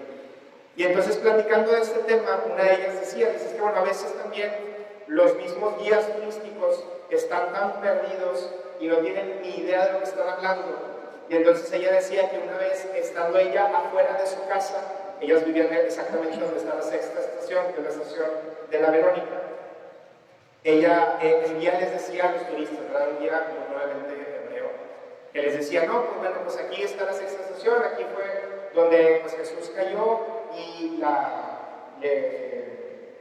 Verónica le limpia la cara y se queda el rostro. Y entonces este guía les decía a los turistas, y pues miren, qué padre, o sea, qué bueno que Jesús cayó aquí, porque justo aquí pues había un convento de religiosas, ¿verdad? Y entonces ella se plantea hacer y decía como que ni siquiera tienen ni idea de lo que están hablando, no tienen ni idea de cuándo sucedió una cosa, de cuándo sucedió otra. Y los turistas, pues mira qué padre, qué honor estas religiosas, ¿verdad? Que aquí enfrente de su casa se cayó Jesús. Entonces, bueno, pues eso, porque a veces si nosotros no nos vamos como que a la verdad de las cosas, pues podemos caer en estas historias bonitas que nos pueden contar y que suenan bonito, pero pues que no tienen ningún sentido, ¿verdad? Muy bien. Y ahora sí, vamos ya a llegar al lugar principal de Jerusalén. Cuando se organizan viajes a Tierra Santa, algunos de ustedes han estado contando esos días que si hacemos un viaje, o sea, no lo vamos a hacer, no creas. Pero lo menciono porque cuando a mí, si alguien me preguntara y me dijera, oye, bueno, pues voy a hacer un viaje a Tierra Santa, ¿a dónde tengo que ir? Yo le diría, bueno, pues todo depende, ¿verdad? O sea, ¿cuántos días vas a ir? Si vas a irte 3 semanas, bueno, ok, pues vamos, okay, pues vea el recorrido y tal. Oye, no es que nos vamos a hacer 2 semanas. Bueno, ok, tengo que quitar algunos lugares, quizás algunos lugares que no son tan importantes. Quitamos este, quitamos este, quitamos este. Oye, es que sabes que nada más voy a ir 1 semana. Bueno, ok. Vamos a tener vamos a quitar este, quitamos este y dejamos los más importantes. Oye, pues es que fíjate que, no, hombre, iba a estar por ahí y pues nada más voy a ir 4 días porque me quedó de pasadita. Bueno, ok, 4 días. Ok, bueno, pues tienes que ir entonces nada más a este y este. Y yo siempre decía, y si me dijeran, oye, voy a ir nada más 12 horas a Tierra Santa, ¿verdad? O sea, ¿qué lugares alcanzo a ver? El Santo Sepulcro es el lugar indispensable. Es decir, podemos quitar todo lo demás, pero siempre el Santo Sepulcro va a tener una importancia predominante por cualquier otro de los lugares.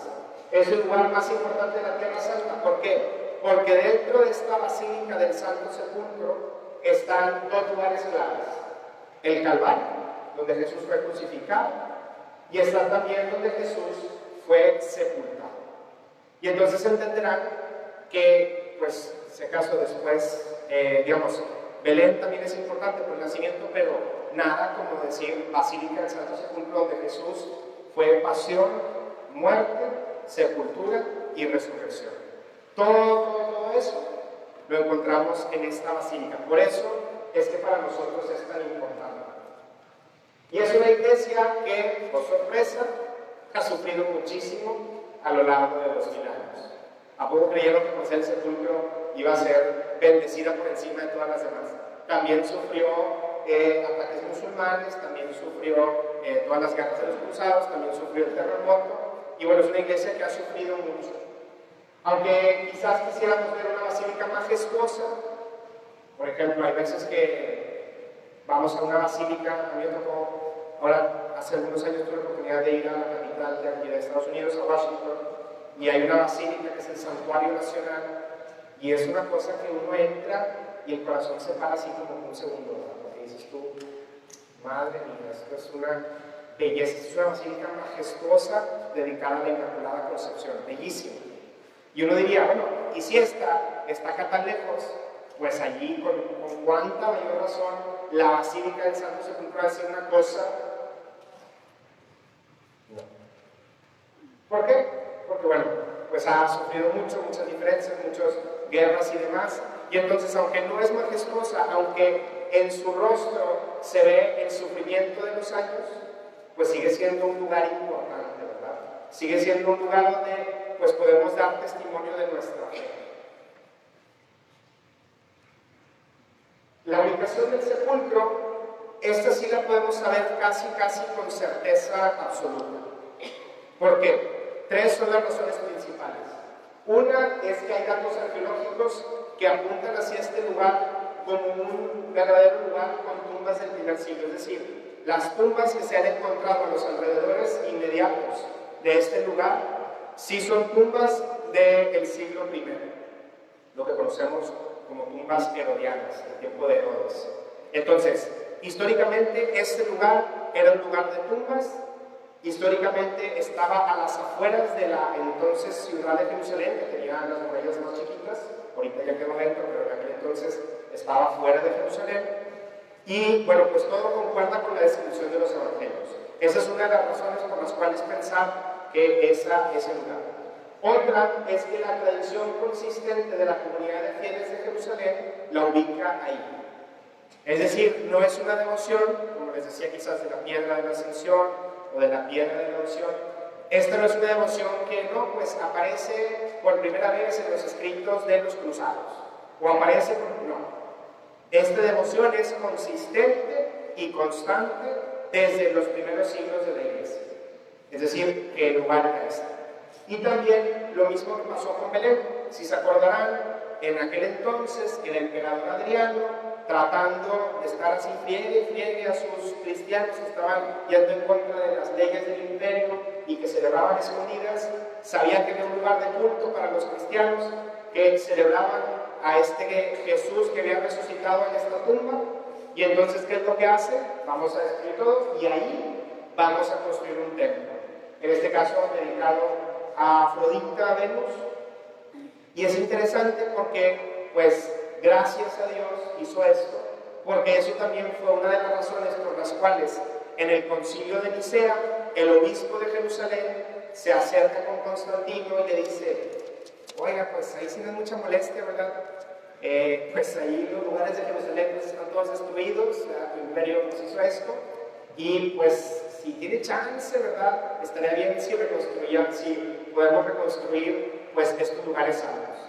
Y recordarán, como platicamos el lunes, ¿qué es lo que hace Constantino? Manda a la mamá, ¿verdad? Y llega Helena a Tierra Santa, y ella es la que empieza a, digamos, ella y los esclavos que iban con ella, pues empiezan a excavar y a rescatar estos lugares de culto. Y es así como se encuentra Belén, y es así como también se encuentra la tumba, se encuentra el sepulcro de Jesús. Y entonces por eso tenemos esta certeza. Si nosotros hoy en día vamos a Jerusalén y preguntamos por la tumba, por el sepulcro, va a haber dos lugares. Este, de tradición antiquísima, y uno que conocemos como la tumba de Gordon.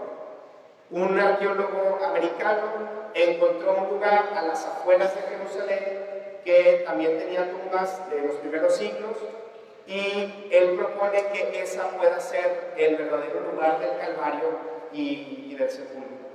Lo mismo que les digo, desde la arqueología no hay razones para dudar de que este lugar sea el lugar original, que sea el lugar correcto. Esta devoción de la tumba de Gordon, pues es una devoción súper nueva. Tendrá, si acaso, va para 100 años, comparada con esta que, bueno, pues hay tradición desde 1900 y cacho de años. Entonces, bueno, solamente para ubicar. Y esta es la imagen de la entrada lateral del Santo Sepulcro, es decir, esta entrada de por aquí es la entrada hacia el Santo Sepulcro. Ahorita con quién vamos a ver un video. Bueno, entrando luego vamos a ver esta piedra de la unción que ya les había platicado. Es una devoción del siglo XII que recuerda cómo el cuerpo de Cristo había sido depositado y ungido, pero bueno, esta devoción es del siglo XII, y la piedra actual, la que se venera actualmente, fue puesta ahí en la última remodelación grande que fue del siglo XIX. 1810, el rey de Jordania pagó personalmente la remodelación del Santo Sepulcro después de unas destrucciones que había habido. Entonces, esta piedra que se venera hoy en día es del siglo XIX, o sea, es relativamente nueva, tiene 210 años. Y bueno, ahí se recuerda que Jesús fue bajado de la cruz, fue depositado, fue ungido y después fue sepultado. Eso está luego entrando. Si subimos, vamos a ver hacia nuestro lado derecho el Monte Calvario. Ahora, cuando decimos el Monte Calvario, a veces nosotros nos imaginamos una montaña así como las que tenemos aquí, ¿verdad? De la Sierra Nevada, como una montaña enorme. No. Una de las cosas que a mí también más como que me causó shock fue pues darme cuenta que el Monte Calvario era una pequeña montañita, era un montículo donde Jesús fue puesto. ¿Por qué? Porque lo que los romanos querían era que al crucificado la gente lo viera. Es decir, el castigo ejemplar era que la gente cuando iba entrando a la ciudad, pues allá al ladito veía al crucificado sufriendo, y era una manera de decir: no se metan con el imperio, no se metan con los romanos, porque si se meten van a terminar así. Y entonces no tenía sentido que fuera una montaña grandísima y alejada, ¿verdad? Era un lugar donde lo podían ver. Más o menos a esa altura habría estado en el Monte Calvario. Es decir, cuando la gente iba entrando por la calle principal a la ciudad, pues más o menos hacia allá, hacia esa altura, alcanzarían a ver al crucificado. Y entonces cuando nosotros entramos del lado derecho, pues vamos a ver en la actualidad hay un espacio, lo vamos a ver aquí en la foto, hay un espacio aquí donde si uno mete la mano, alcanza a tocar la piedra del Monte Calvario. Y este es el lugar donde se recuerda ese. Hay una estrellita por aquí, como la habíamos visto en las estrellas de los otros lugares, donde se recuerda este Monte Calvario, este lugar donde estaba la cruz de Cristo.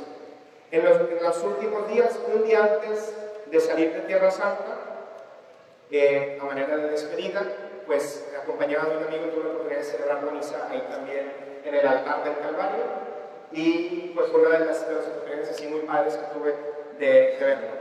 Hay una devoción también muy interesante del Viernes Santo, que es el funeral de Jesús. Lo voy a poner bien rápido porque vamos atrasaditos de tiempo, pero sí es interesante ver esta devoción. Es una de las devociones más bellas de Tierra Santa desde mi punto de vista. Esta devoción se hace una procesión funeraria de Jesús dentro de la Basílica del Sepulcro, en la que se va acompañando a Jesús al Calvario, a la unción y a la sepultura. Y entonces, bueno, él era el custodio de Tierra Santa cuando se hizo este video. Se lee el Evangelio en varios idiomas y después a Jesús se le va descolgando de la cruz. Se le quita la corona de espinas, se le quitan los clavos con los que estaba atado. Se hace de una manera muy solemne, es una ceremonia muy, muy bella.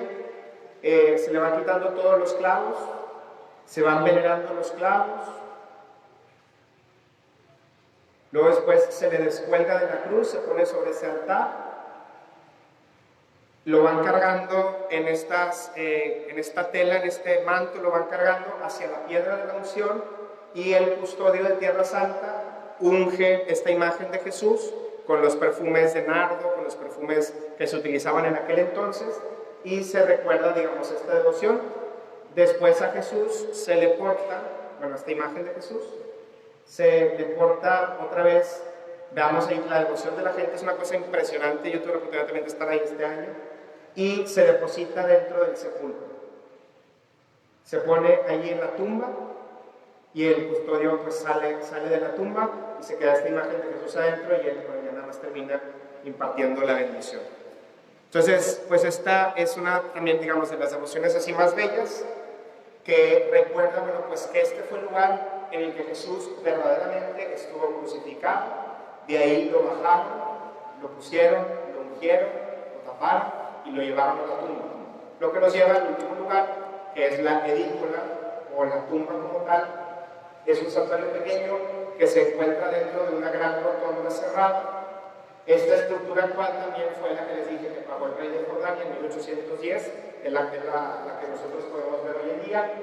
Y los hallazgos arqueológicos recientes, y cuando digo recientes son súper recientes, 2016, encontraron que debajo de lo que ahorita es la lápida que se venera de mármol, hay piedra, digamos, piedra rocosa del siglo I, es decir, como que por primera vez se vio el lugar en el que de verdad estaba Cristo. O sea, esa piedra que estaba cubierta por lo menos desde 1810 y que nadie había movido, ahora en el 2016 que se hicieron renovaciones, un equipo tuvo la oportunidad de moverlo y se hizo todo el análisis de la datación histórica y demás, y bueno, pues concordaba con la época de Cristo. Esta es la edícula. Aquí es una foto tomada desde arriba, digamos, exactamente a la altura de este círculo, abajo está la tumba del Señor, y esta estructura de afuera pues es un poquito como decorativa, un lugar digno del Señor. Y toda esta rotonda alrededor pues está cubierta y es simplemente pues una parte de la Basílica del Sepulcro. Si nosotros nos metemos y tomamos una foto desde dentro hacia la tumba, vamos a ver esa imagen. Este sería el lugar en el que Jesús estuvo depositado, es ahí donde resucita.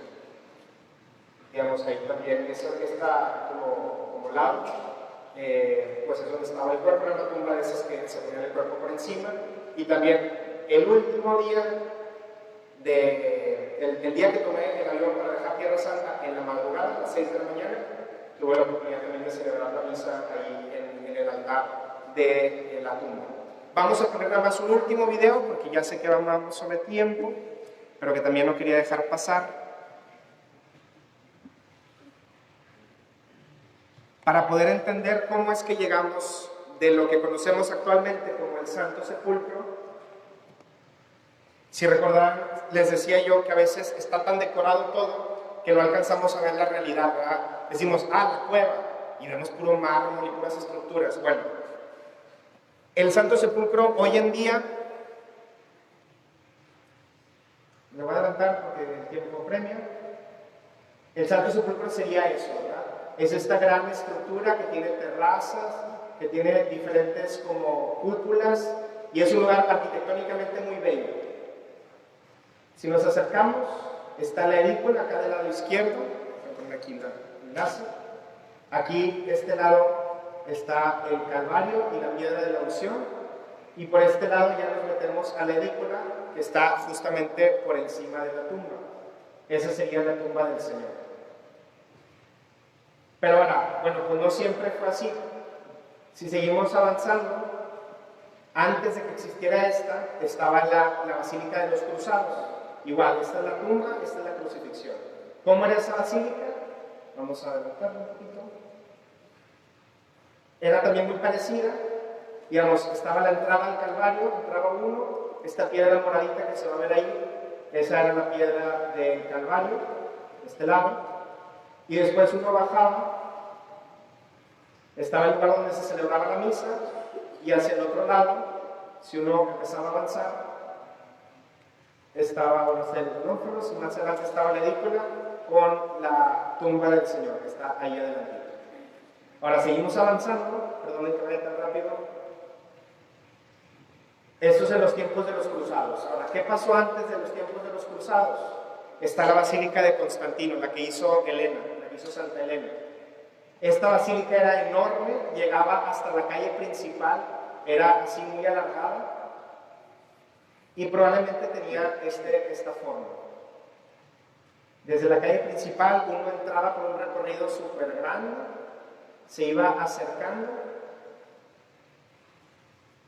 y luego el Calvario estaba a las afueras, es decir, estaba al exterior, no estaba tapado, y después del Calvario uno podía ya entrar a lo que se llamaba la anástasis, o el lugar de la resurrección, que es la edícula que conocemos. Esto es en el siglo IV, en el año 370 por ahí, y ahí está la tumba. Y antes de eso, si recordarán, estaba también este intento que había hecho Adriano de destruir todo, en la época de Adriano, el emperador, en 135, y lo que él había hecho para la Elia Capitolina era construir templos a los dioses romanos. Y lo hace justo encima de los lugares de devoción, es decir, agarra y pone a una Venus arriba del Monte Calvario, que es esta parte moradita que se alcanza a ver ahí,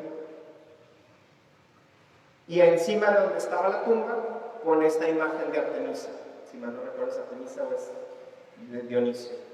Ahorita vamos a ver una transparencia en la que se va a ver, bueno, dónde quedaría la tumba. La tumba quedaría ahí abajo. Y entonces lo que él hace es, bueno, construir arriba para tratar de borrarlo. Y por último, si nos vamos a los tiempos de Cristo, bueno, ¿cómo se habría visto todo esto? Que eso es lo que, pues, sería lo ideal, ¿no? Imaginarnos cómo fue el tiempo de Jesús.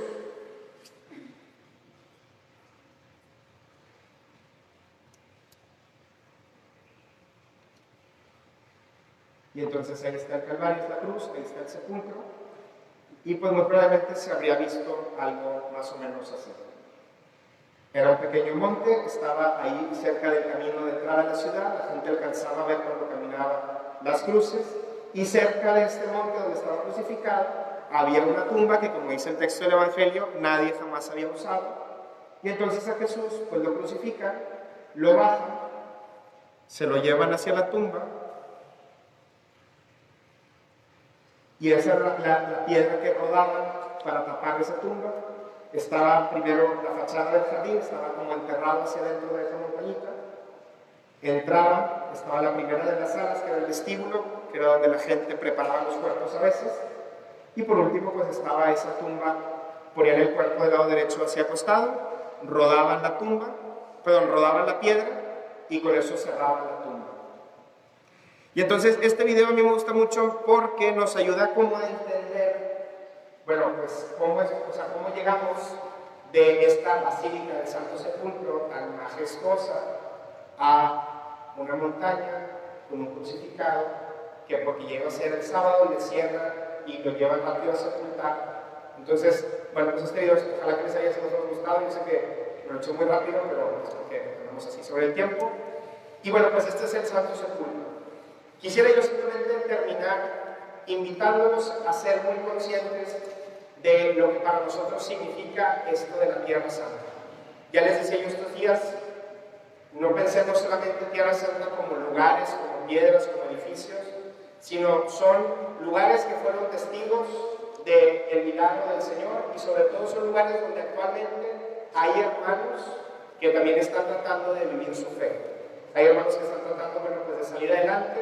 Pidamos en nuestras oraciones también por todos los hermanos en Tierra Santa, para que el Señor se siga haciendo presente con ellos, para que el Señor los siga bendiciendo, y también que nosotros, cuando nosotros estemos viendo estos textos en la misa, cuando leamos las lecturas de la misa, cuando escuchemos los textos del Evangelio, pues sepamos también a qué se refieren, a que somos hermanos en la fe y que hay una comunidad que vive ahí. Termino con un último video, este ya es más educativo, divertido. Es un video que hicieron la comunidad judía para recibir y darle la bienvenida a la gente que iba a Israel.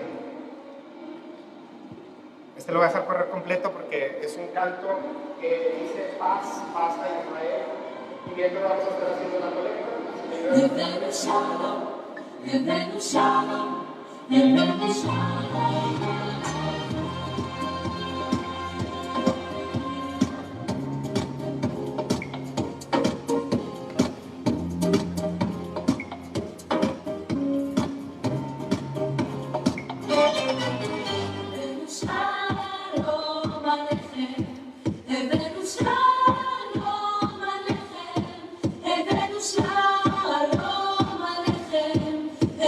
Shalom, shalom, shalom aleichem.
abusando de que ya los tengo aquí, un último video que es de una canción más tradicional.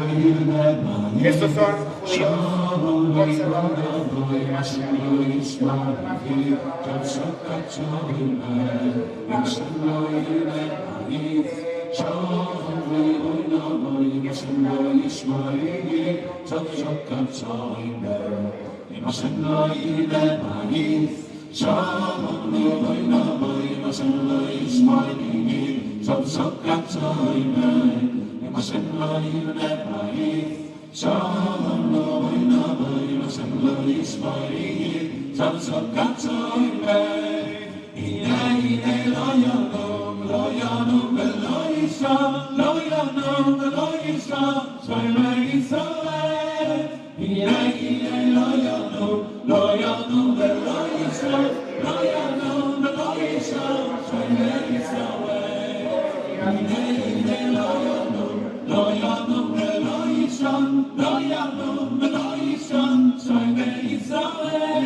Lion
Muy bien.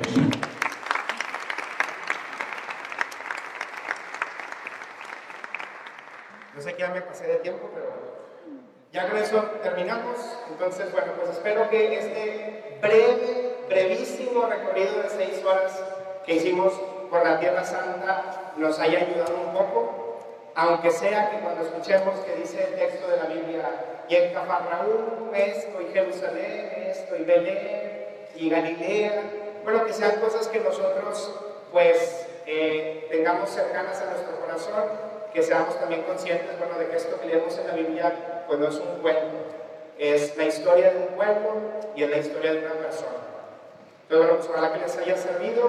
Si quieren bajar esta presentación, pueden, o si tienen iPhone, escanearla más abran su cámara y apúntenla para allá y los va a mandar a la página, o si no, ahí ese link, www.bit.ly/el quinto evangelio, y van a poder descargar toda la presentación. Entonces, bueno, pues ojalá que les haya servido, ojalá que esto haya sido útil. También, eso que estuve transmitiendo, voy a girarlo para que también salgan ustedes, porque luego mi mamá no me va a creer que si vino gente, va a pensar que yo estaba solo. Entonces, bueno, vamos a ver si vino gente, porque luego mi mamá va a decir que no es cierto, que yo estaba hablándole a la cámara nada más y que no había nadie. Entonces, bueno, pues esto también ustedes lo pueden ver en mi Facebook, que viene ahí abajo. Está el video del primer día, del segundo día, y ahorita más que cierre este video va a aparecer ya este video del tercer día. Entonces, bueno, pues si esto les sirve, pues fue para mí un gusto poder compartir un poquito de lo mucho con lo que el Señor me bendijo durante este año de estudios allá en Tierra Santa.